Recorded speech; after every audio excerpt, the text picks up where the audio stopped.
নমস্কার বন্ধুরা, আমি হীরা লাইফস্টাইল আর আজকের নতুন ভ্লগে আপনার সকাল সকাল ঘুম ভেঙে যখন চোখ খুলি তখন বাইরে হালকা ঠান্ডা বাতাস বইছে। তারপর তৈরি করি একটা গরম চা। চায়ের গন্ধ পুরো ঘর ভরে দেয় আর দিনের শুরুটা এতেই হয়ে যায় সুন্দর।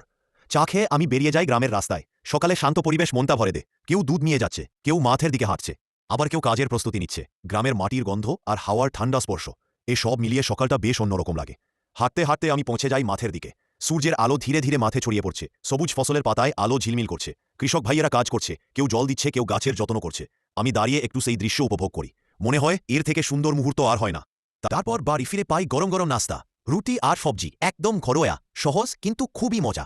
নাস্তা করে আমি একটু বিশ্রাম নিলাম। তারপর বের হলাম বাজারের দিকে।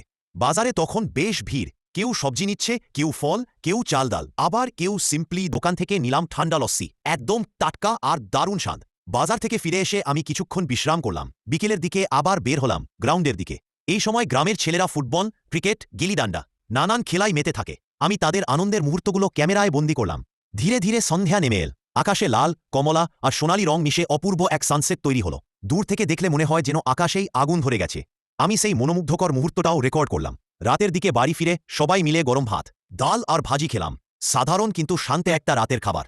যা দিন